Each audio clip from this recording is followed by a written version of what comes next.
নমস্কার বন্ধুরা, আমি শর্মিলা লাহাস কিচেনে জানাই সকলকে স্বাগত। আজকে আমি আপনাদের জন্য নিয়ে এসেছি চিংড়ি দিয়ে চিচিঙ্গার একটি লোভনীয় রেসিপি। খুব তাড়াতাড়ি চটজলদি পদ্ধতিতে আমি কি করে এই লোভনীয় রান্না বানাই চলুন তাহলে দেখে নিই।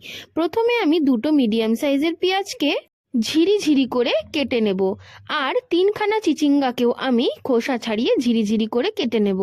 এরপর 100 গ্রাম মতো চিংড়ি মাছ নিয়ে আমি তাতে নুন ও হলুদ খুব ভালোভাবে প্রপারলি মাখিয়ে নেব।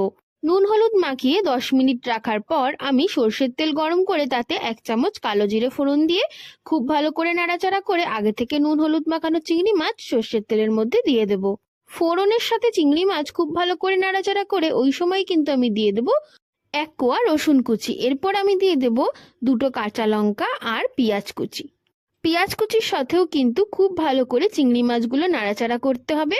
মোটমাট চিংড়ি মাছগুলো পেঁয়াজের সাথে কিন্তু খুব ভালো করে ভাজা করে নিতে হবে। এরপর দিয়ে দেবো 1 চামচ শুকনো লঙ্কা গুঁড়ো এবং 1 চামচ হলুদ গুঁড়ো। সব কিছু গুঁড়ো মশলা কিন্তু খুব ভালো করে নাড়াচাড়া করে আমি দিয়ে দেবো 1/2 চামচ মতো চিনি। চিনিটা সম্পূর্ণ অপশনাল, এটা আপনারা আপনাদের মতো দেবেন। এরপর দিয়ে দেবো আগে থেকে ঝিরি করে কেটে রাখা চিচিঙ্গা দেওয়ার পর 1 চামচ নুন দিয়ে এবং সামান্য জল দিয়ে আমি খুব ভালো করে কষিয়ে নেব। কষানোর সময় ঢাকনা বন্ধ করে রাখতে হবে এবং যখন ঢাকনা খুলে চিচিঙ্গা থেকে তেল ছেড়ে আসবে ঠিক সেই সময় খুন্তি দিয়ে কিন্তু কন্টিনিউয়াস নাড়িয়ে যেতে হবে, কারণ সেই সময় চিচিঙ্গা কিন্তু পুড়ে যাওয়ার সম্ভাবনা থাকে। আমাদের চিংড়ি মাছ দিয়ে চিচিঙ্গা কিন্তু কমপ্লিটলি রেডি হয়ে গেল। এইভাবেই আপনারা ঘরোয়া পদ্ধতিতে চটজলদি ভাবে বানিয়ে ফেলতে পারেন চিংড়ি মাছ দিয়ে চিচিঙ্গা। গরম গরম ভাত, পরোটা বা রুটি যে কিছুর সাথে কিন্তু এই রান্না দারুণ যায়।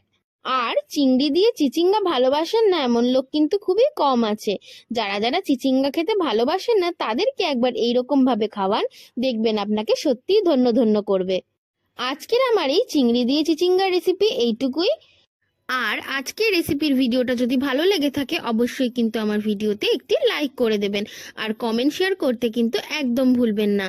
আর যারা আমার চ্যানেলকে সাবস্ক্রাইব করেননি তারা কিন্তু অবশ্যই এই চ্যানেলটিকে সাবস্ক্রাইব করে দেবেন। সাবস্ক্রাইব করা খুবই সোজা, চলে যেতে হবে ইউটিউবে আর সার্চ করে নিতে হবে লাহাস কিচেন চ্যানেলকে। লাহাস কিচেন চ্যানেলকে সার্চ করে অবশ্যই কিন্তু সাবস্ক্রাইব করে নিতে হবে এবং নোটিফিকেশন বাটনটি অল করে রেখে দিতে হবে। আর যারা ইউটিউব থেকে আমার এই ভিডিও দেখছেন অবশ্যই কিন্তু আমার এই চ্যানেলটিকে সাবস্ক্রাইব করে নিতে হবে। আজকের রেসিপি এইটুকুই। সবাই খুব ভালো থাকবেন, সুস্থ থাকবেন। দেখা হচ্ছে আরেকটি নতুন রেসিপি নিয়ে। টাটা।